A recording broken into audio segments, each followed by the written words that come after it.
네, 만나서 반갑습니다. 저는 배우 윤혜리입니다. 네, 안녕하세요. 저는 그 술래라는 감독 연출을 맡았었던 김도연입니다. 반갑습니다.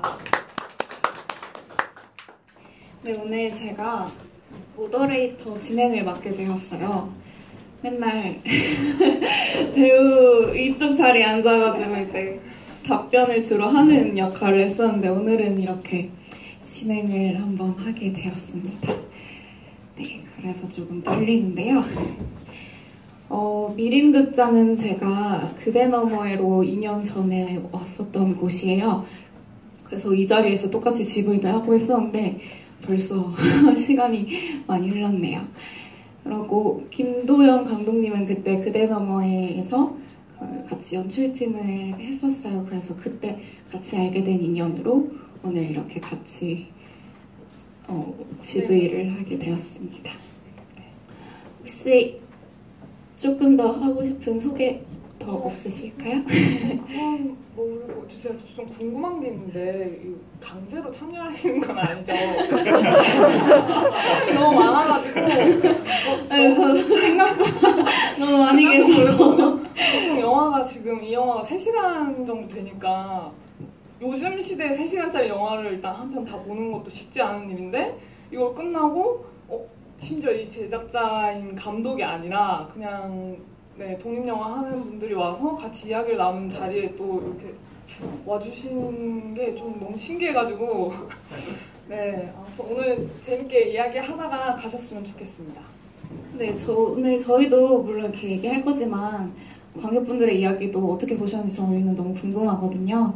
그래가지고 편하게 말씀 같이 나눠주시면 너무 좋을 것 같습니다. 영화 재밌게 보셨나요? 네. 3시간 굉장히 긴 영화인데 끝까지 이렇게 자리해주셔서 너무 감사드리고요. 혹시 이 영화가 워낙 유명했어서 N차 관람하시는 분들도 굉장히 많이 계실 것 같아요. 혹시 N차 관람하신 분은 혹시 손 한번 들어주실까요? 그럼 처음 보신 분들이 더 많이 계시는 것 같네요.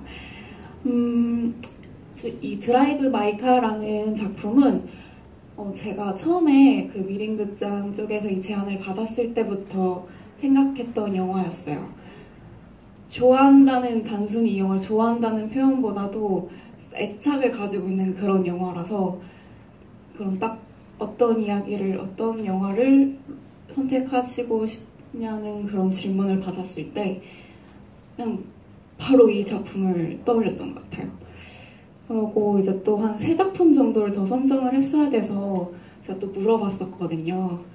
네, 근데 그때도 또 똑같이 이 작품 얘기를 하셔가지고 신기했어요. 그래서 어떤 마음으로 이 작품 얘기했는지 궁금합니다.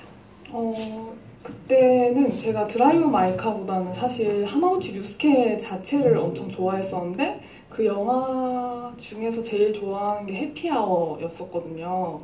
근데 지금 와서 드라이브 마이 카를 다시 보니까 해피아워보다 드라이브 마이 카가 더 좋은 느낌?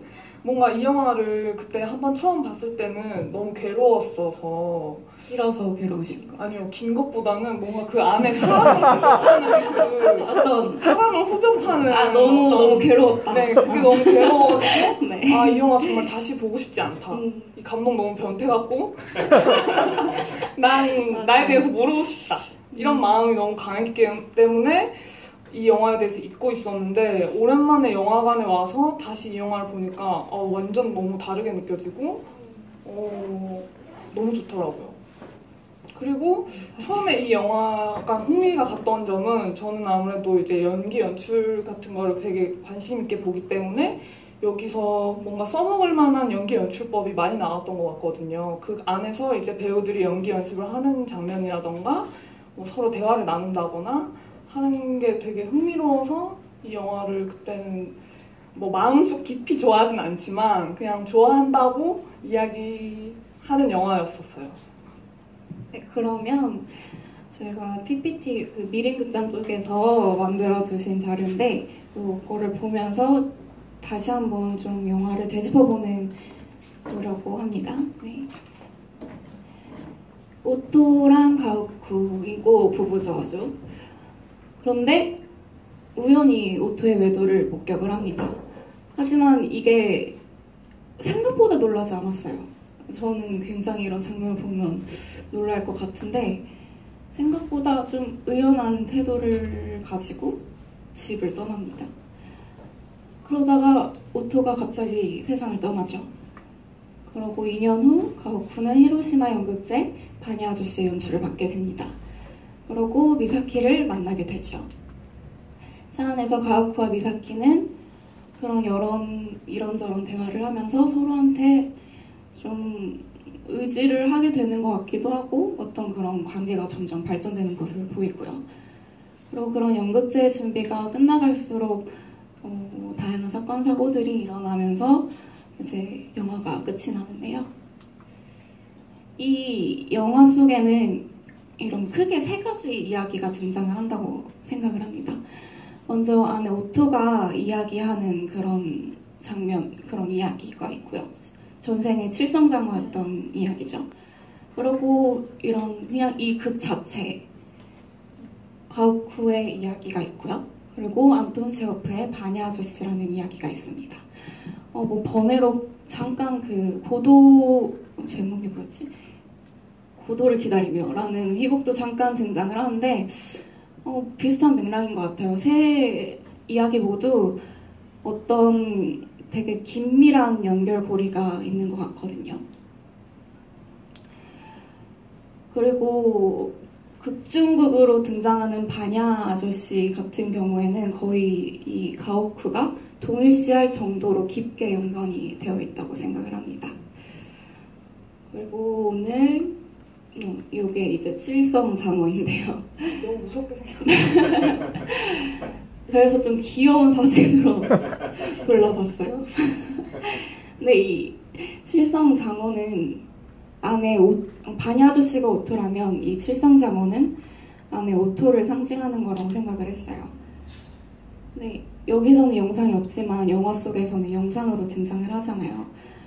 근데 그게 처음 봤을 때 너무 안쓰럽더라고요. 그러니까 여기 뭔가 매달려가지고 어떻게든 버티려고 하는 그런 오토의 감정이 좀 이 칠성장어를 통해서 느껴진 것 같아서 조금 안쓰러웠던 것 같아요. 네, 어떠셨어요?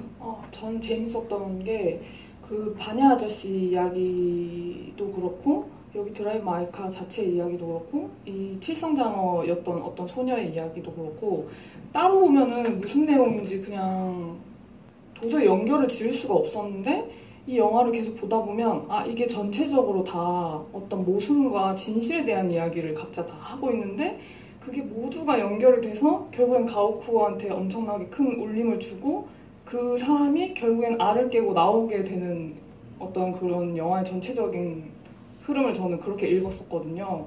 그래서 너무 신기했고 전 바냐 아저씨를 그런 식으로 바라본 적이 한 번도 없었던 것 같거든요. 그냥 어떤 희극에서 엄청 되게 유명한 작품이라고 했기 때문에 그걸 본 거지 뭔가 거기서 그 작품에서 그 주인공이 자기 자신을 제대로 바라보지 못하고 남 탓만 계속하면서 뭐 그렇게 살아왔었다 까지만 그 작품을 봤었다면 드라이브 마이 카 덕분에 그 너머를 보게 된 것 같아서 저는 그런 게 정말 좋게 느껴졌어요. 네, 맞아요. 저도 이 이야기가 분명히 관련이 있을 텐데 하면서 영화를 봤는데 뭔가 관련이 없는 것 같기도 하고 근데 또 이 영화를 저는 지금 세 번째 봤는데 볼수록 더 뭔가 비슷한다고 느끼게 되는 것 같아요. 처음에 봤을 때는 진짜 저게 그래서 무슨 상관이 있는 거지? 뭔가 있는 것 같은데 저건 좀 비슷하다 였다면 두세 번째 봤을 땐 그냥 진짜 같은 이야기구나 라고 진짜 완전히 좀 이해를 하게 된 것 같은데요. 그리고 오늘 또 보시다시피 이 영화 속에서는 뭐 그런 감독도 존재를 하고 배우도 존재를 하잖아요. 근데 또 저희도 배우고 감독의 입장이라서 좀 그런 부분에서 서로 같이 이야기를 해보면 좋을 것 같아서 질문을 준비를 해봤는데요. 먼저 도영 감독님께서 저한테 궁금하신 점이 있다고 하셔서 네, 그거 말씀해 주시면 감사하겠습니다.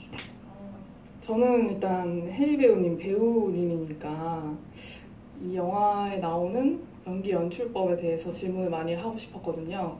네. 그래서 제가 제일 인상적이었던 장면이 야외 연습 장면이에요.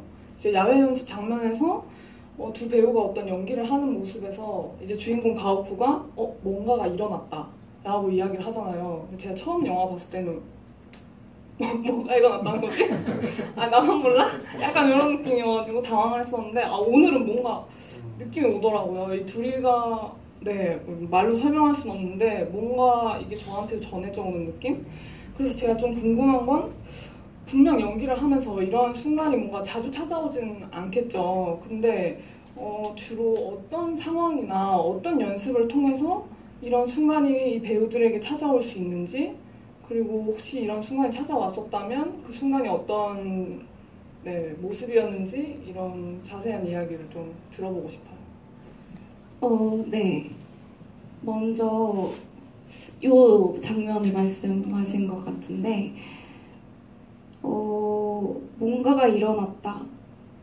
그게 무엇인지는 아무도 모를 것 같아요. 그냥 진짜 무언가 말로 설명할 수 없는 그냥 무언가기 때문에 그 뭐라고는 딱 집어서 말하기는 애매하지만 결국 진심인 것 같아요. 진짜 이 사람의 진심과 나의 진심이 만나가지고 뭔가가 발생하는 그런. 근데 평상시 우리 살아가면서도 그런 경험을 할 때가 많잖아요. 근데 그건 또 상대방의 이야기를 듣고 이해하고 하는 데서 오는 거라고 생각을 했거든요.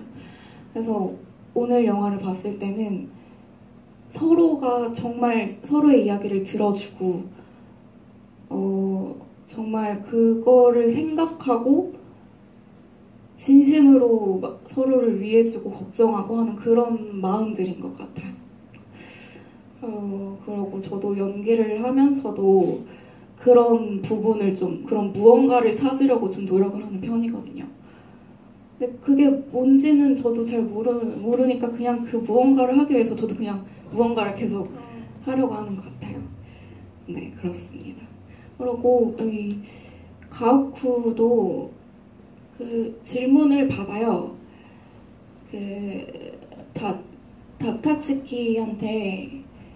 다카츠키가 가오쿠에게 그런 질문을 하거든요. 제니스와 유나 사이에 무슨 일이 일어났나요? 라고 바에서 그런 질문을 하는 장면이 있는데 가오쿠가 그건 둘밖에 알 수 없어. 하나 말할 수 있는 건 이 희곡에 그런 일을 일으킬 힘이 있다는 거야 라는 말을 해요. 그런 희곡의 힘이 그런 대사 물론 그러니까 평상시에는 저희가 하는 말이 그냥 다 진짜 진심이고 하는데 희곡이 특별한 거는 그걸 되게 잘 모아가지고 그런 특정한 상황에서 이렇게 하는 거잖아요. 그래서 그런 대사를 만나면 그런 작품을 만나면 배우로서 그래서 되게 감사하고 그래서 그런 느낌을 받지 않나 싶습니다. 무언가 궁금하네요. 그리고 이게 여기가 또 연습실이 아니잖아요. 계속 했던. 그래서 약간 이때 날씨가 되게 좋았다는 대사를 해요. 막 그런 뭔가 리프레시 되는 그런 느낌도 있었을 것 같아요. 그래서 흔히 말하는 온도, 습도 막 완벽한 그런 좀 분위기? 네, 그런 것도 조금 영향이 있지 않았을까 생각합니다. 그리고 또 되게 특이했던 게 이 연극 연습을 할 때 되게 로봇처럼 연습을 하잖아요. 해리 배우 오늘 GV 잘 했나요? 땅! 이런 식으로 네, 하잖아요. 그렇죠. 근데 과연 그게 어떤 효과가 있었는지 뭔가 대충은 알 것 같아요. 왜냐면 어떤 그 감정을 소모를 과하게 시키지 않고 그걸 계속 축적해놨다가 이제 현장에서 이걸 팡 터트리는 어떤 그런 의도라고 봤는데 근데 실제로 이걸 했을 때 해본 적이 있으신지 일단 먼저 궁금하고 배우가 봤을 때 이 연기 연출법이 되게 회개하게 느껴지지 않았을까 하는 생각도 들고요. 네, 근데 이런 작품을 할 때 가장 먼저 하는 단계가 드라이 리딩이잖아요. 그거를 가오콘 좀 오래 했을 뿐이고, 근데 또 여기서는 굉장히 다양한 언어가 나오잖아요. 그래서 그런 과정이 더 길게 필요했던 것 같아요. 그래서 중간에 보시면 그 제니스 역할을 제니스가 누구랑 이렇게 연기를 하다가 좀 연기 오디션 때 더 잘한 것 같다 이런 얘기를 하잖아요. 그리고 다시 리딩을 또 하게 되죠. 그러니까 되게 별거 아닌 것 같은데 그거를 제대로 짚고 넘어가지 않으면 다시 처음부터 돌아가야 한다는 거죠. 그러니까 되게 첫 단추를 잘 키워야 한다는 그런 맥락인 것 같아요. 서로의 얘가 무슨 말을 하는지 모르는데 내가 그 다음 말을 할 수는 없는 거잖아요. 질문이 있고 대답이 있고 반응이 있고 리액션을 한다고 생각을 하는데 근데 그게 한국말이라고 해서 다르지 않다고 생각하거든요. 이 말을 이렇게 들었을 때 그냥 내가 생각한 그 뜻이 아닐 수도 있잖아요. 상대방은 또 다른 뜻을 가지고 나한테 이 말을 했을 수도 있는 거고 그러니까 그런 식으로 그냥 좀 뭔가 진짜 이 말을 이해한 그런 과정이라고 생각을 해요. 그래서 연기 연습을 할 때도 그냥 감정 싫지 말고 그냥 툭툭 얘기해봐라 이런 말도 실제로 되게 많이 듣는데 왜 그럴까 생각해보면 그거인 것 같아요. 그냥 다양한 감정을 찾아볼 수 있고 내가 처음부터 감정을 넣어서 말해버리면 그게 거기에 갇혀버린다는 생각이 들거든요. 더 이상 뭐 발전이 없는 그런 느낌인 거죠. 계속 그 감정을 똑같이 그냥 연습을 하게 되고 그러면은 그냥 처음과 똑같은 결과물이 나오는 거잖아요. 그래서 조금 더 다양한 생각을 해보자 그런 아이디어를 조금 더 창의적이어보자 하는 것 같아요. 네, 그렇습니다. 그리고 이번에는 제가 질문을 드려보려고 하는데요. 저는 배우의 입장에서 이제 감독님이 배우에게 바라는 게 있다면 무엇인지 솔직한 입장이 궁금해요. 그래서 뭐 내가 감독님이 생각한 이 인물을 어떻게 내가 원하는 방식으로 표현을 해줬으면 좋겠다. 아니면 이 인물을 내가 이해한 만큼 배우가 이해해줬으면 좋겠다. 뭐 이런 여러 가지가 있을 텐데 감독님이 배우한테 중요하게 생각하시는 부분이 어떤 게 있을지 궁금합니다. 저는 일단 좀 잼민이 같은 얘기긴 한데 저는 일단 저랑 재밌게 잘 놀 수 있는 배우여야 돼요. 그래서 저는 아까 언니한테 이 질문을 한 이유가 저는 가오쿠랑 완전히 다르게 연기 연출을 하는 스타일이거든요. 그냥 대본 리딩을 할 때도 드라이 리딩은 되게 빨리 그냥 지나가 버리고 계속 즉흥극을 해요. 저희끼리 그 상황을 네, 상황을 계속 바꾸고 어떤 뭐 새로운 인물을 마음대로 넣는다든지 시나리오 상에서 그러면서 계속 즉흥극 연습을 하기 때문에 뭔가 매번 연습 때마다 이렇게 드라이하게 하지 않고 계속 감정을 계속 쓰긴 하지만 그 감정의 결이 계속 다르게 이렇게 연습을 하는 편이어가지고 그래서 좀 에너지가 많아야 하는 그런 스타일이고 그걸 딱히 바라는 거라기보다는 그냥 좀 그런 변화를 잘 듣고 그리고 남의 이야기를 잘 들어주는 사람이라면 연기를 잘 할 수 있지 않을까 이런 생각하면 결국은 그 이야기를 잘 들어준다는 점에서는 좀 일맥상통하는 것 같아요. 맞아요. 네. 이야기를 잘 들어야 뭔가 연기도 그렇고 영화를 만드는 것도 그렇고 그냥 예술을 잘 할 수 있지 않을까 이런 생각도 갑자기 드네요. 맞아요. 근데 사실 듣는 게 굉장히 힘들잖아요. 네. 그래서 듣는 거에 관한 좀 중요성을 좀 느끼게 된 것 같기도 하고요. 그리고 아까 그 연출법의 하마구치 류스케를 감독을 굉장히 좋아하셔가지고 연출에 관한 거를 뭐 많이 봤다고 했는데 인상 깊었던 연출 장면이 있었는지 아니면 나라면 여기서 이렇게 하고 싶은데 약간 그런 게 있었는지 궁금합니다. 제가 제일 인상 깊었던 건 소냐 역을 하신 그 배우거든요.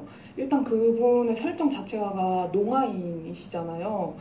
근데 처음에는 왜 농아인을 사용하셨을까? 그냥 단순히 다양성 때문에 어떤 그런 설정을 넣으신 걸까라고 생각을 했었는데 그 거의 마지막 장면은 아니지만 거의 마지막 장면인 것처럼 나오는 그 소냐와 그 바냐 아저씨의 그 연극 장면 있잖아요. 그 장면을 보고 저는 이게 연출이었구나라고 약간 알게 됐는데 그 소냐가 하는 말이 맨 처음에 넷이서 이제 식당이네.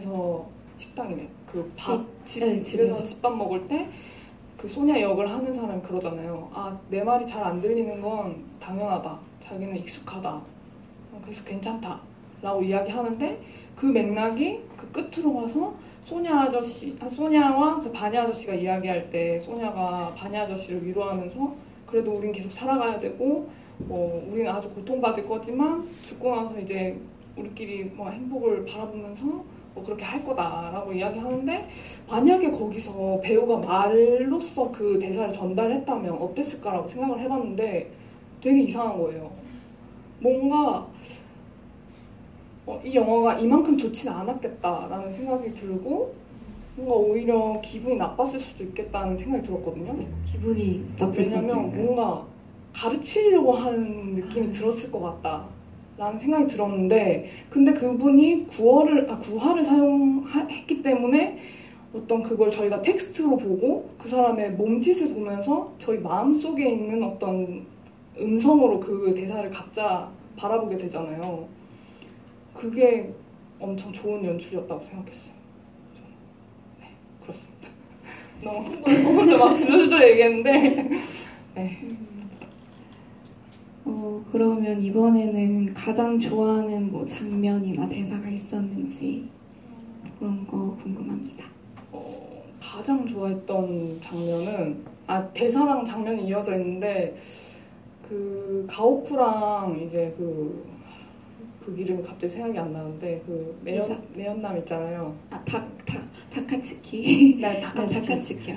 그래서 이제 두 번째로 술을 마시고 이제 돌아가는 길에 다카츠키가 가오쿠에게 하는 말이 저는 굉장히 인상 깊었거든요.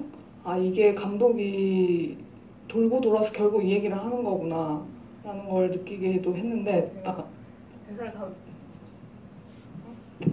대사를 다 외우지 못해가지고 메모장에 써왔거든요. 써오셨나요? 네. 네. 여기 다 준비를 해주셨구나. 이게 끝입니다. 네? 이 뒤입니다. 제가 마음에 들어하는 거. 네. 말씀해주시면 감사하겠습니다. 네.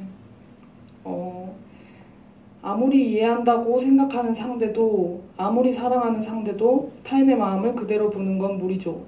자신이 괴로워질 뿐입니다. 그래도 그것이 자신의 마음이라면 노력 여하에 따라 제대로 엿볼 수는 있을 겁니다. 결국 우리가 해야 할 일은 자신의 마음과 능숙하게 솔직하게 타협해가는 것 아닐까요? 진실로 타인이 보고 싶으면 자기 자신을 깊이 똑바로 지켜볼 수밖에 없어요. 난 그렇게 생각합니다. 네, 저는 이게 정말 너무 좋더라고요. 너무 좋은데 괴로워요. 저는 처음 봤을 때는 그 마지막 그 서론에서가 구하는 대사를 처음에는 그 장면이 제일 좋았는데 오늘은 저도 그 터널 장면이 이상하게 더 좋더라고요. 거기서 또 연출이 이렇게 차 아니고 달리고 배경이 계속 이렇게 휙 지나가는데 그래서 조금 더 몰입감을 더 느끼게 되었던 것 같아요. 그래서 이번에는 제가 좋아하는 대사를 말씀드려보도록 하겠습니다. 너무 바쁘신 거 아닌가요? 저는 질문도 하고 자기 얘기도 해야 되고. 아니 혹시 이번에 관객분들 이야기를 한번 들어볼까요? 관객분들 얘기를 듣고 싶어요. 네, 혹시 자기가 제일 좋아하는 뭐 장면을 공유를 하고 싶으신 분이 계시는지 난 이 장면이 이래서 좋았다 이런 거 편하게 말씀해 주시면 좋을 것 같아요. 어차피 저희도 이 영화 창작자가 아니기 때문에 그냥 편하게 이야기해 주시면 돼요. 아무런 관련이 없습니다. 네. 없으신가요? 아직 낯을 가리시네요. 없으실까요? 부담 주지 마세요. 하고 싶은 거 있을 것 같은데. 부담 주지 마시고 일단 그럼 계속 제가 하다가. 먼저 말을 해보도록 하겠습니다. 생각해보고 계세요. 네. 그 약간 너무 부담스러워. 그런가요? 계속 선생님이 아, 발표시키는 느낌. 아닙니다. 네, 저는 이 대사는 그 약간 오프닝이 좀 길잖아요. 이 영화가 중간에 이제 드라이브 마이 카라고 이제 뜨는 그 앞에 40분이에요, 사실. 굉장히 긴데 그걸 딱 전환해주는 대사거든요. 그거는 이제 안에 오토가 죽고 나서 가오쿠가 꿈에서 그 얘기를 듣는 건지 모를 그런 장면인데요. 진실이라는 것은 어떤 것이든지 그렇게 두렵진 않다.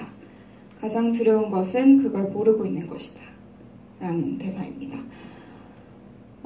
그래서 이 영화는 사실 그런 진실에 대한 이야기도 굉장히 많이 하고 있는 것 같아요. 근데 이 진실이라는 게 항상 아름답지도 않고 오히려 추악할 때도 많고 하는 것 같은데 그래서 이 진실을 숨기고 싶을 때도 많아지는 것 같아요. 뭐 예를 들면 뭐 나라는 사람이 이런 면 너무 별로라서 뭐 내가 좋아하는 친구한테나 사랑하는 사람한테는 이거를 보여주고 싶지 않다라는 그런 감정이라던가. 근데 사람이라면 누구나 그런 진실을 두려워한다고 생각을 하고 진실을 드러나는 게 무서우니까 진실을 숨기기 위해서 그런 노력들을 하는 것 같아요. 그래서 극 중에서도 가오쿠는 회피로서 그 진실을 외면을 한다고 생각을 하는데요. 저도 막 그런 숨기고 싶은 막 그런 게 막 그런 경험을 너무 많이 해가지고 근데 지금 좀 달라진 게 있다면 그냥 그걸 솔직하게 받아들이는 것 같아요. 이게 내가 이런 감정을 느끼는 건 당연한데 한 번만 더 생각을 해보면 진짜 그렇게 두려울 게 없는 거예요.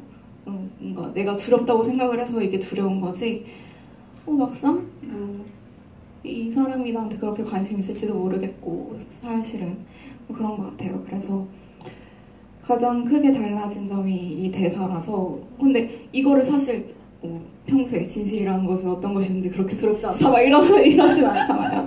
근데 딱 그 대사를 봤을 때 뭔가 내가 생각했던 그런 말이라서 되게 신기했거든요. 그래가지고 이 대사를 되게 좋아하게 됐어요.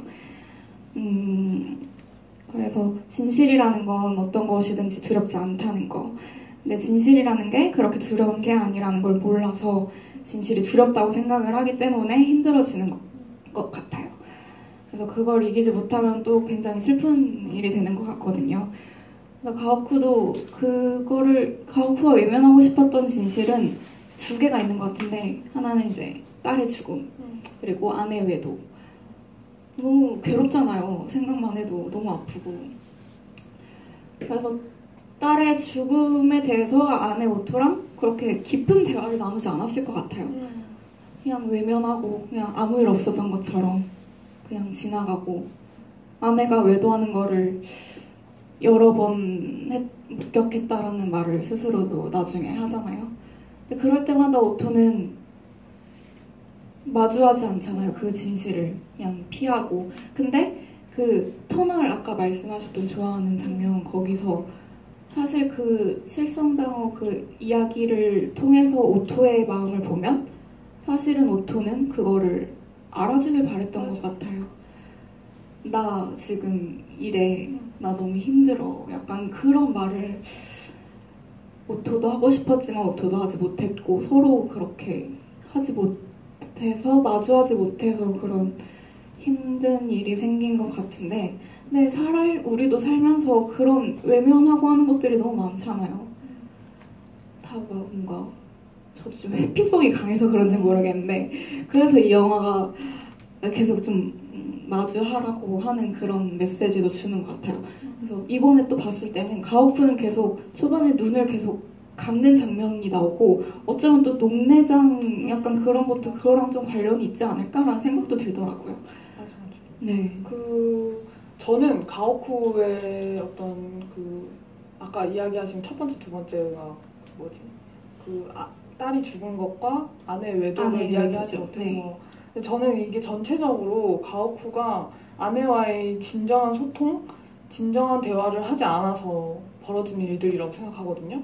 그 아내의 외도 장면을 봤는데도 그곳에서 그 아내에게 솔직하게 이야기하지 못했기 때문에 그 어떤 상징적으로 가오쿠의 왼쪽 눈이 백내장을 알아서 눈이 없어진 거고 그리고 가오쿠에게 그래 돌고 돌아서 결국엔 다시 용기를 내서 오토가 우리 한번 이야기를 해보자 라고 했는데도 가오쿠는 밖으로 나돌기 때문에 결국 오토가 죽었다라고 저는 이해를 했었거든요.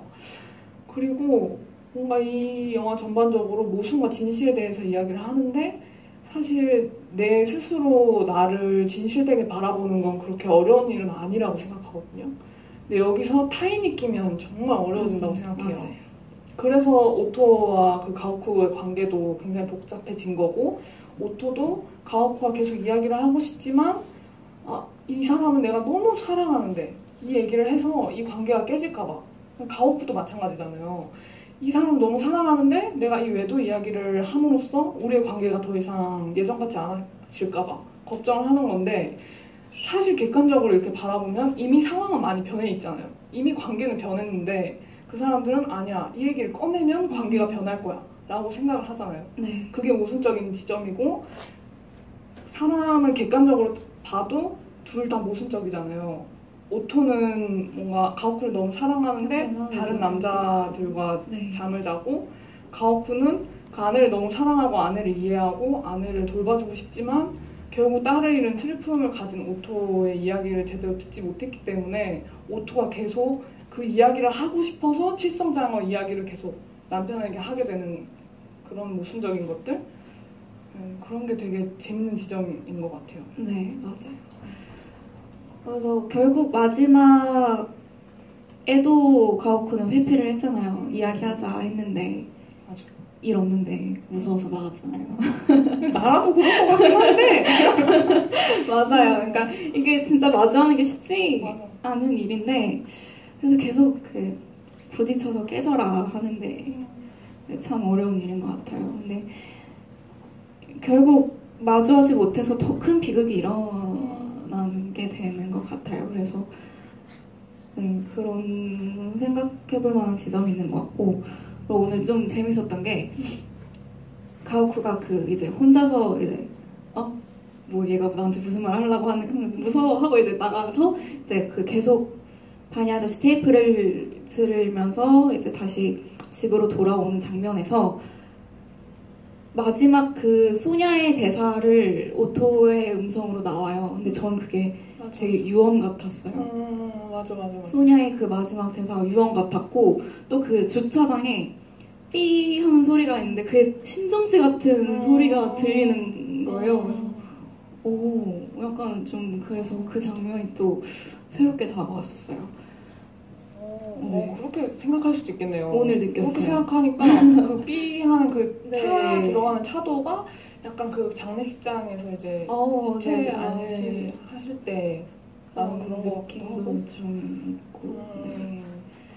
그래서 재밌네. 그런 소냐의 대사가 오토의 뭔가 하지 못한 유언인 것 같기도 하고 우리 살아가고 하는 그렇게 느꼈습니다. 이제 관객분들의 시간이 왔습니다. 되게 엄격한 선생님이시네요. 저는 그냥 쓱 넘어가려고 뭔가 안 계실 것 같은데 그래도 한번 물어보도록 하겠습니다. 혹시 이 영화를 보시면서 난 이 장면이 좋았다 아니면 저희가 얘기했던 그 장면이 나는 또 이래서 좋았다 하는 부분이 있으실까요? 저는 그거 네. 용기를 내주셨습니다. 감사합니다. 용기 내서 말하겠습니다. 네, 감사합니다. 여러 가지 지금 얘기가 나오는 이 슬픈 주인공의 틀어주신 것처럼. 네. 가프쿠의 마음이 네. 어떤 외도를 장면을 봤을 때 그냥 말 없이 나가는 네, 그것이 아마 한국에서는 있을 수 없다 이런 생각이 있고요. 약간 전소적으로 이 영화가 아마 8만 명 정도밖에 한국에서 후행이 안 됐어요. 뭐 기르기도 하고 하니까. 그렇죠. 근데 약간 장면은 저는 잃어본 사람인데 그 내용은 진짜 제가 동감할 수 있는 그 부분이 많이 있어요. 근데 네. 한국에서는 이 마음은 이해 못하지 않을까 이런 게 많이 있거든요. 물론 가프의 그 장면을 그 외도하는 장면을 보면서 자기가 그거를 얘기하기에 너무 두렵고 아까 그 감독님이 얘기하시는 것과 같이 깨질까봐 이 사랑하는 그 관계가 이런 것이 한국에도 있지만 그래도 그 똑바로 얘기하는 게 한국 사람 같아요. 그래서 이게 약간 흐름이 진짜 일본 흐름인데 그럼 전에 그리고 아버지가 된다라는 영화가 있잖아요. 고레다 카즈 감독. 네, 맞아요. 네. 그것은 아마 한국에서는 이해를 못하는 그 서로가 서로 아기가 바꿔지게 됐는데 병원에 그렇게 됐다고 할 때 아마 맥살을 잡고 병자에게 왜 그렇게 됐냐 할 텐데 그렇습니까? 이렇게 지나가는 이게 진짜 한국에서는 그렇다. 그리고 오늘 영화도 그런 것 같은데 물론 라브레타 같은 전에 옛날에 오겐키 데스까라는 영화가 그 대사가 유행됐잖아요. 이것도 어려운데 그것은 한국 분들은 이해를 하셨어요. 그래서 많이 봤어요. 그래서 이번에 영화가 물론 그 부분이 그 여러 가지 가프의 마음 속에 있는 것이 어려운 여러 가지 그 심정 세계, 마음 세계를 뭐 지금 많이 얘기가 나왔습니다만은 네. 한국 분들이 이해를 할 수가 있었다는 것인지 이해를 못 하실 수 있다고 저는 생각하는데 그래도 뭐 여러 가지 얘기를 그 배우님하고 감독님이 얘기하는 거 보니까 이해를 하고 계신다 생각을 해서 놀랐고 그리고 진짜 이게 감독도 그렇고 대단한 영화라고 생각해요. 제가 인생의 5번째 안에 들어가는 영화로 제가 삼고 있는데 뭐 상도 많이 받고 그래서 완성도가 막 높고 그리고 저 길어지지만 저는 이거를 보면서 배우님들은 아까 뭐 뭔가 일어났다라는 그것이 저는 이렇게 생각해요. 그 대사 속에 있는 주인공이 완전히 됐다. 그러니까 그 자기라는 인격이 있는 배우가 그 인격을 완전히 떠나서 그 대사 안에 있는 주인공이 완전히 됐다. 이것이 아닌가 생각하는데 어떤지요? 이상으로 마치겠습니다. 네, 감사합니다. 제가 저 얘기를 들으면서 갑자기 생각나는 게 있는데 제 생각에는 그 일본이라는 특성상 이 뭔가 거기서는 폐쇄된 문화가 더 많다고 생각하거든요. 한국보다 좀 국민성도 좀 더 폐쇄되어 있고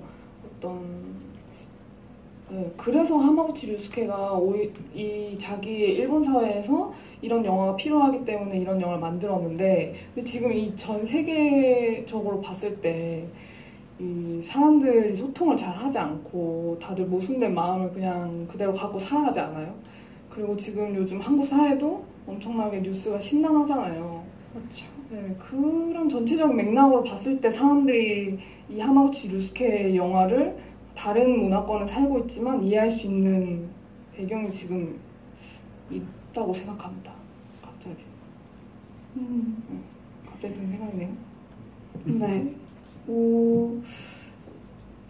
뭔가 이 일본 분의 시점으로 이런 얘기를 듣는 건 정말 상상도 못한 일이라서 너무 또 재밌는 생각을 하게 되는데요.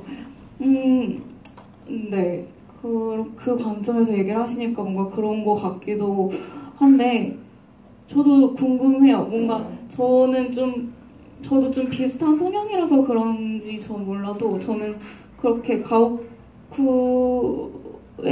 그냥 보고도 돌아서는 그 장면을 저는 이해할 수 있었거든요. 저 또한 보고도 모른 척했던 일들이 있었고, 그래서 뭔가 그렇게 그럴 수 있겠다라고 생각을 했는데, 아니다, 나는 저 상황에서 꽤 부셨다 하시는 분들이 혹시 계실지 네, 뭐 자유롭게 말씀해 주시면 난 저 이해 못한다 한번 하시는 분들 계실까요? 다 이해를 하시는 건가요, 그러면? 다 가고 계시는, 나 같아도 여기서, 이걸 이 상황에서 얘기는 하지 못하겠다 하신가요? 모든 분들이? 얘기 좀 해주세요. 근데 뭐, 이런 사람도 있고 저런 사람도 있는 것 같아요. 네. 당연히, 내 성격으로는 이걸 보고 어떻게 가만히 있어. 당연히 뭐 하는 짓이야! 이렇게 해가지고 하시는 분들 당연히 있을 것이고, 뭐 나중에 그냥 이렇게 돌아가가지고 나중에 너 왜 그랬냐 뭐 이렇게 하시는 분들도 있을 것이고, 그 상황은 또 닥쳐봐야 알거든요. 그런 맞아. 상황을. 그래서 뭐 일본이 뭐 한국 사람이라서 뭐 그런 거라기보다는 저는 그냥 개개인의 성향 차이지 않을까. 그리고 그 상황을 받아들일 수 있는 그런 자기의 어떤 상태도 있을 것이고, 그런 여러 가지 요인이 작용해서 그런 것이지 않을까라고 생각을 합니다. 네, 그리고 또 무엇인가 일어났다에 대해서 말씀해 주셨는데, 그 인물이 정말 된 거다라고 말씀해 주셨잖아요. 맞아요. 근데 진짜 배우로서도 어려운 게, 그 인물이 됐지만 그래도 바탕은 저 자신인 거잖아요. 저 자신이 없으면 그 인물도 어쨌든 이해를 못하는 거고, 제가 이해하고 있는 걸 바탕으로 그 인물을 만들어내는 거라고 저는 생각을 하거든요. 그래서 그런 인물이 저한테 찾아오는 그런 순간들, 그런 것도 맞는 것 같아요. 그럼 서로 진짜 그 인물이 되어서 진짜 이 사람의 말을 이해하고, 그래서 그거에 대해서 나도 이 사람에게 내 마음을 줄 수 있었고 하는 그런 마법 같은 순간들, 그런 거인 것 같습니다. 더 안 계시? 저 하나 물어봐도 되겠어요? 네네. 네. 두 분한테도 될 수도 있고 네. 여기 계신 분한테도 될 수 있거든요. 그냥 말씀 주세요. 제가 사실은 이거 1년 전에 본 영화거든요. 네. 그때 정말 이해하기가 어려워서 이 원작 소설하고 그 다음에 반야 아저씨를 두 개를 봤어요. 그래서 풀 수 있을까 했는데 못 풀겠더라고요. 어려워서. 그리고 이제 지나간 건데, 사실 이거 얘기는 단순하잖아요. 그 가오쿠하고 마사토의 그 치유 과정이거든요. 그 핵심은 그건데, 그 표현 과정이 여러 개의 세 가지, 아까 말씀하셨던 그 세 가지를 합성을 해서 이렇게 얘기를 하기 때문에 그걸 풀어내기가 정말 이해하기가 어려웠었거든요. 근데 이제 그걸 오늘 보다 보니 이렇게 해서 어떻게 풀었다라는 얘기가 이제 보여요. 근데 그 보면서도 이해할 수 없었던 게 뭐냐면, 사실 원작에서는 그 한국, 중국 그 배우들이 안 나와요. 그리고 그 윤수 부부가 실제로 존재하지도 않고요. 근데 이 영화에서는 윤수 부부가 상당히 좀 중요한 의미를 갖거든요. 왜냐하면 이름을 또 까먹었네요. 일본 사람 이름이라 가오쿠인가요? 그 사람하고 마사토의 그 관계를 유지할 수 있는 게 그 집으로 초대해서 식사 자리거든요. 네. 사실은 그렇게 해서 그들의 관계가 이제 나가는 거거든요. 그러니까 이 감독은 왜 한국, 중국, 일본의 모임을 갖게 했을까? 그 설정을 아까 연극으로 했을 때 대화라는 게 서로 안 되지만 어떤 진심이 있었다면 통할 수 있다는 그런 메시지로 이해를 한다라고 하면 충분히 받아들이겠는데 좀 핵심적인 역할로 한국 사람을 꼬집었어요. 그리고 맨 마지막에 그 이제 코로나 시기였으니까 마스크 하고 왔죠. 근데 거기가 한국이에요. 그리고 그 차 가고 차고 그 반려견은 아마 그 윤수 부부의 네, 그렇죠. 반려견이에요. 네. 그래서 이 설정은 이해가 안 돼요. 어떻게 해서 해석이 안 되더라고. 아무리 이게 왜 이럴까? 분명히 감독은 어떤 의도로 해서 다 연출을 했을 거라고 생각을 해요. 그러면 그 차로 해서 한국에서 이렇게 보여줬던 의도는 뭐냐? 정말 궁금하거든요. 저는 사실. 미사키가 이제 한국에 오게 된 이유가 궁금하다라는 것인가요? 그거랑 이 영화에서 연출을 한 네, 의도가 좀 무엇이었을까? 한국이 뭔가 중요하게 좀 연출이 된 것 같으셔서 아까 네. 제가 그냥 갑자기 떠오른 생각이랑 비슷하다고 생각하는데 어떤 다양한 언어가 나오고 그랬던 이유는 이 하마구치 류스케가 이게 일본 사회에서만의 문제가 아니라 어떤 그냥 이 세상에 지금 전반적으로 모두가 모순적이고 소통이 더 필요하고 진실적으로 살아야 된다라는 걸 보여주기 위해서 어떤 다양한 언어를 사용했다고 생각하고 미사키가 엔딩에 대해서 생각해보면 이게 한국이 중요한 게 아니라 일단 제일 중요한 건 미사키가 그 동네에 오게 된 이유가 그 어머니를 버리고 차를 타고 도망을 가다가 이제 기름값이 없고 기름이 떨어져서 그 동네에서 지금까지 계속 살았다고 했잖아요. 근데 가오쿠는 그 부산까지를 도망쳐서 간 게 아니라 자기가 선택해서 그 동네에 가서 또 그런 대화가 나오잖아요. 가오쿠랑 이제 바닷가 앞에서 담배를 피면서 그 차를 너무 아끼는 게 느껴져서 나도 그 차를 너무 아끼고 싶다. 그 차가 너무 좋다. 라고 이야기를 하잖아요. 그리고 그 부부와 대화 장면에서도 그 미사키가 가만히 계란 같은 거 잘 먹고 있다가 갑자기 내려와가지고 강아지를 막 만지고 놀고 있잖아요. 저는 그 장면이 미사키가 굉장히 사람들과의 관계는 굉장히 서툰데 어떤 그 강아지를 보고 마음을 열었다 하는 뭔가 그런 맥락으로 읽혔었거든요. 그래서 이걸 쫌쫌딸이 미사키의 삶에서 가오쿠와 만나면서 그리고 이 사건들을 겪으면서 미사키가 성장을 하면서 그 어떤 새로운 세상으로 나갔다라는 식으로 저는 이해를 했어요. 왜냐면 그 오토 부부의 강아지랑 닮은 강아지일 수도 있는 거고 새끼.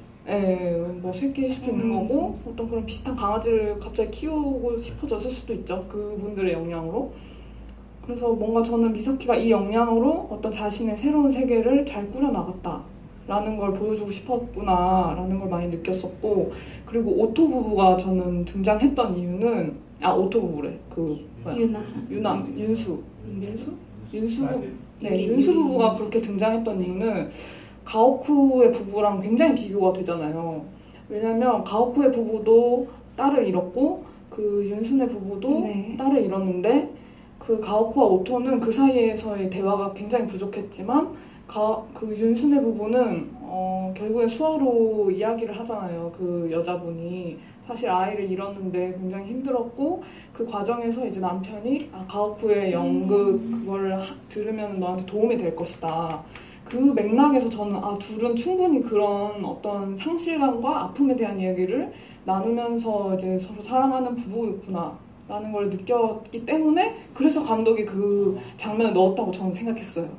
네, 그래서 가오쿠의 부부랑 완전히 상반된 거고 그런 힘든 이야기를 했음에도 이 관계가 깨지지 않고 이렇게 단단하게 잘 쌓아 올려졌다는 어떤 그 가오쿠가 만약에 거기서 뺑뺑 치지 않고 집으로 똑바로 가서 그 얘기를 했다면 만났을 어떤 미래의 모습이라고도 생각할 수 있다고 저는 그렇게 생각하고 있습니다.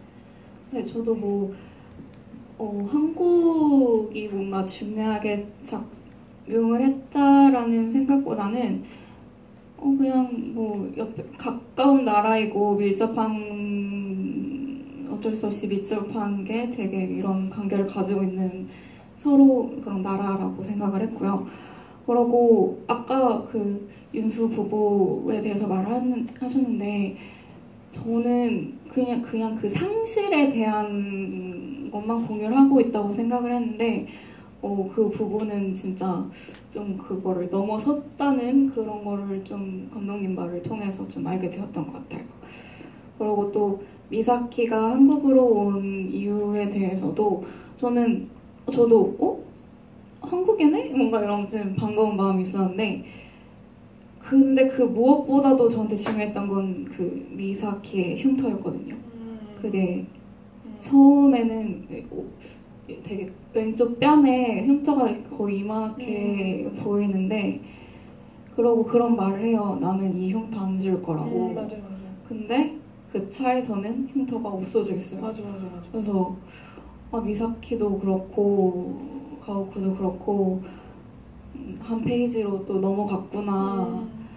그래서 그런 상징적인 여러 의미가 있어서 그런 얘가 미사키가 진짜 한국에서 뭐 살게 된 건지 그냥 놀러 온 건지는 뭐 아무것도 모르잖아요. 근데 그냥 어쨌든 미사키가 그건 모르겠지만 뭔가 넘어왔다, 극복했다, 다음 이제 살아갈 힘을 좀 더 얻은 것 같다라는 그런 생각을 하게 된 것 같아요. 그렇습니다. 저 궁금한 게 아까 예, 영화 잘 봤고요. 저는 두 가지 정도 장면이 조금 인상적인 것 같은데 첫 번째는 이제 저 남자 주인공이랑 남자 배우랑 얘기가 끝나고 이제 남자 주인공이랑 여자 주인공이랑 이제 운전하면서 가는 이제 흡연 장면. 한국이랑은 좀 문화적인 부분이 아직까지는 일본이랑 좀 다르긴 한데 좀 더 문화가 일본이 흡연 부분에 대해서는 좀 더 자유로운 걸로는 알고 있거든요. 그래서 어떻게 보면 그런 장면적인 연출이 한국에서는 아직 보여주기 힘들었던 장면이었을 것 같은데 그 씬이 이전부터 해서 진행되어 오는 그 동선 자체가 되게 인상적이었거든요. 어떻게 보면 그 남자 배우가 이제 뒷좌석에 앉을 때 이제 여자 주인공 뒷좌석에 앉게 되고 이제 남자 주인공은 그 옆에 앉게 되면서 이제 남자 배우가 내릴 때 자연스럽게 어쩔 수 없이 이제 남자 주인공이 내리고 다시 타야 되는 그 동선에 있었을 때 기존에는 그 남자 주인공이 계속 그 여자 주인공 뒷좌석에 앉아 있었었는데 그 대화가 끝난 이후에는 자연스럽게 그냥 뒷좌석으로 안 가고 여자 주인공 옆좌석에 앉으면서 어떻게 보면 그 아까 전에 이제 바닷가에서 흡연하는 씬에서도 얘기했듯이 차에서만 담배를 피지 말아달라 라고 했을 때 여자 주인공도 소중한 공간이기 때문에 그러지 않을 거다라고 했었는데 남자 주인공이 자연스럽게 이제 담배를 권하면서 이제 담배를 같이 피는데 이제 정면 샷이 딱 나오는데 이제 담뱃불이 이제 두 개가 딱 보이는 그 장면이 되게 인상적이더라고요. 그 어두운 차 주변 환경에서 딱 담뱃불이 두 개가 보이고 이제 보통적으로 일반적으로 흡연하면 이제 창문이 옆문 창문을 내리고 이제 손을 뻗는데 그게 아니고 윗문을 또 열어서 이게 둘이 이렇게 이제 하면 간지가 안 나잖아요. 그렇게 해야죠. 그러니까 일반적으로 흡연씬이 차 안에서 흡연씬이면 옆에 창문을 이제 하고 이렇게 피는데 그게 아니고 윗문 창문에 이제 둘 다 이제 손을 올리고 피는 것 장면 자체가 되게 인상적이면서 어떻게 보면 그 남자 주인공과 남자 배우랑 대화하는 그 엄청 사적인 대화잖아요. 근데 그 앞에 있는 여자 주인공은 묵묵하게 다 듣고 있었을 거잖아요. 네. 듣고 싶지 않으더라도 다 들릴 수밖에 없는 그 정도의 임팩트 있는 내용인데 이제 남자 주인공이 앞자리에 옮기면서 여자 주인공이 이제 거짓말하는 것 같진 않다라는 이제 대사를 하면서 쭉 이야기하는 그 장면에서 어떻게 보면 남자 주인공이 이제 여자 주인공 간에 이제 그 허물이 좀 없어졌다라는 느낌이 딱 드는 것 같더라고요. 그 시점 이후부터는. 그래서 그 시점이 되게 인상 깊었고 두 번째로 인상 깊었던 거는 감독이 의도했던 건지는 모르겠는데 왼쪽이라는 거에 대해 뭔가 되게 집착하는 것 같더라고요. 그러니까 처음에 차가 딱 나왔을 때도 일본 차면 오른쪽에 운전석인데 이 차는 왼쪽에 운전석이 있길래 처음에 제가 반대로 생각하고 있나 생각했었어요. 네, 순간 그렇게 생각했는데 뭔가 이상하다라는 생각이 들었는데 지금 진행하면서 어떻게 보면 남자 주인공 왼쪽이 이제 동네장이 이제 있다라는 게 또 나오고, 또 여자 주인공은 또 왼쪽 뺨에 또 이제 흉터가 있는 게 또 나오고, 또 그리고 오토로 와이프가 또 얘기하는 그 이제 스토리에서 강도가 눈에 찔리는 것도 왼쪽이고, 그런 것들이 되게 이상하다라고 생각했는데, 저는 개인적으로 이해한 바로는 마지막에 이제 여자 주인공이 왼쪽 흉터도 지운 상태에서, 한국에선 되게 일반적인 거잖아요. 왼쪽 차가 있는 게 운전석이. 그리고 한국에서 그걸 운전해서 간다는 게, 저는 생각한 게 이제 어떻게 보면 이전에 일본에서의 생활이 모든 게 다 비정상적인, 그러니까 일반적이지 않는 생활이었는데 그런 것들이 다 치유되면서 일반적인 생활의 환경으로 넘어온 게 아닌가라는 생각이 저는 그렇게 들더라고요. 그래서 그런 부분이 조금 인상 깊었던 것 같습니다. 네. 그렇네요. 네. 한국은 또 우측 통행이잖아요.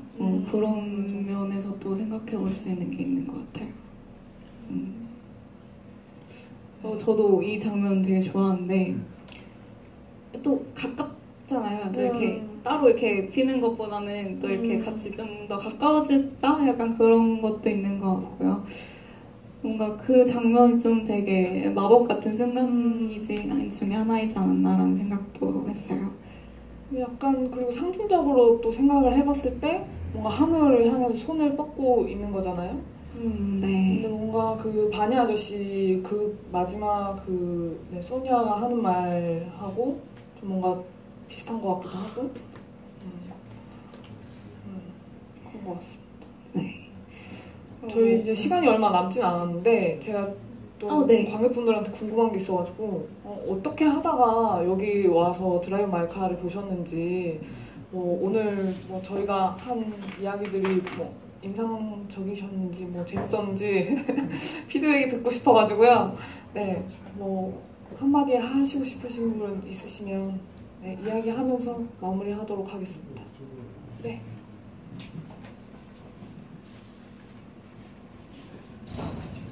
조금 이거 영화를 봤는데 이 히로시마 배경이 나왔어요. 네, 맞아요. 근데 나는 그거 보고 오늘 보고 좀 아쉬운 점이 있더라고요. 식당에 보니까네 우리 그 스텐 젓가락도 보고 김치도 봤어요. 그런데 히로시마라 하면 원포가 아닙니까? 네, 그렇죠. 그러면 이 영화 볼 때는 히로시마 볼 때는 우리 한국 사람은 또 원포 그 피해자 그 이름탑이 있어요. 네. 그게 없더라고요. 예, 아쉽습니다. 예. 근데 히로시마의 그 죽은 분들이 한국 사람이 많습니다. 그 다른 지역에서는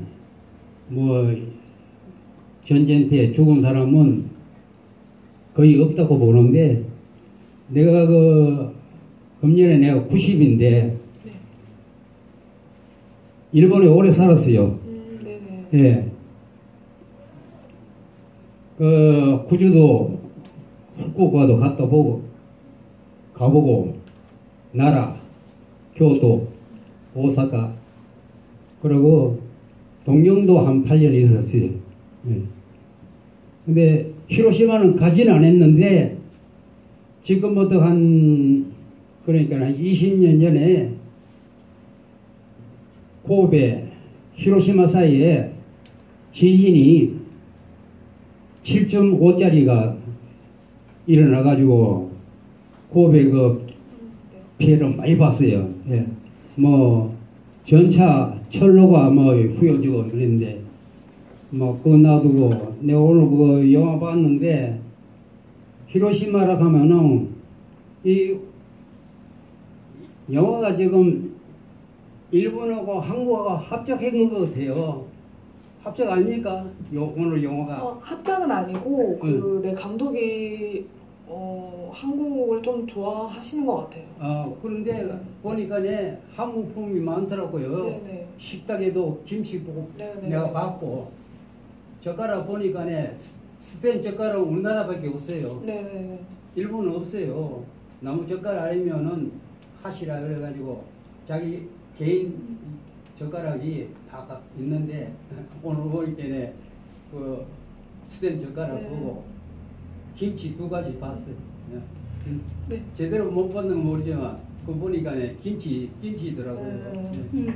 근데 맞아요. 그 여자분이 먹는 거 보니까 이게 숟가락과 밥 먹더라고요. 네. 근데 그런 거 보면 우리 한국 품이에요.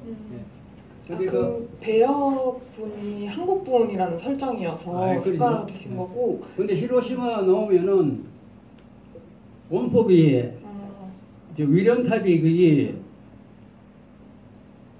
첫째에 보입니다. 근데 제가 여기에 대해서 또 하고 싶은 말이 하나 있는데 그 지금도 히로시마에 한국 사람 많아요. 네네 그쵸. 그 감독님이 그걸 아주 직접적으로 표현하시진 그게 않았는데 내가 아쉽네요. 네네 네. 아쉬우실만한데 근데 저는 그 마지막 공연할 때 그 대사가 나올 때 그 뜬금없이 그 외부 화면에 나오는 장면이 있거든요.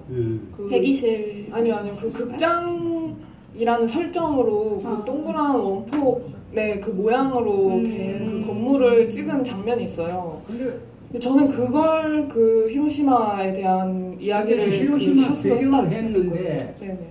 그 마이카라고 영화가 제목이 나왔잖아요. 네네네. 네. 그 달리는데 그 일본은 보면 그 길이 좋은 데가 엄청나게 많아요. 네네. 그런데 왜 그 히로시마를 찍었느냐 음. 그것도 궁금하고. 맞아요. 제 생각에는 이 감독님은 뭡니까? 네. 질문하시는 거 맞죠? 선생님. 감독님이 그 히로시마를 찍었으면 원폭 위런탑을 좀 찍어줬으면 참 좋았는데 아쉽네요. 왜 안 찍었을까? 좀 네. 샷 하나로 부족했어. 은유를 좀 좋아하시는 분이라서 뭔가 이렇게 샷 하나로 직접적으로 보여주는 것보다 그런 걸 선호하시는 것 같기도 하고 그리고 저도 왜 배경이 하필 히로시마인가에 대해서 생각도 했었거든요. 근데 그런 아픔이 있는 곳에서 아픔을 치유해나는 그런 과정이라는 역설이 좀 담겨 있는 것 같아요. 이렇게 아픈 곳에서 아픈 사람이 와가지고 뭔가를 좀 극복을 했다. 그래서 좀 아픔을 우리 다 같이 딛고 다음 페이지로 넘어가 보자. 그런 의미가 좀 담겨 있는 것 같아요. 그래서 배경을 히로시마로 한 게 아닐까라는 생각인데 그 위령탑은 저도 아쉽습니다. 네. 위령탑 아쉽네요. 네. 근데 히로시마 그 감독님이 네. 이런 사회적인 거에 굉장히 관심이 없는 사람이 아니거든요. 이제 그 해피아워나 뭐 다른 영화를 봐도 뭔가 일본, 동일본 뭐 대지진이라던가 이런 이야기를 계속 하시고 히로시마였던 이유는 제 생각에는 어떤 자연재해나 어떤 그런 재해 때문에 일본 사회가 무너졌을 때 그 사회, 국가가 그걸 굉장히 아무렇지 않은 일인 것처럼 대처를 했었고 그거에 대한 어떤 불만이 되게 많은 사람이었기 때문에 일부러 히로시마를 위치로 해서 이런 모순과 진실에 대한 이야기를 이 도시를 배경으로 그 이야기를 했다고 생각하거든요. 근데 위령탑은 아쉽네요.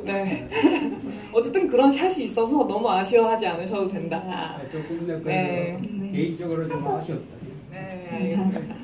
오늘 늦은 밤까지 저희와 함께 수다를 떨어주셔서 너무 감사하고요. 네, 감사합니다. 다음엔 저희는 따로 다른 작품들로 네. 뵀으면 좋겠습니다. 다들 조심히 집에 돌아가셨으면 좋겠네요. 네, 고맙습니다. 오늘 함께 해주셔서 감사합니다. 네.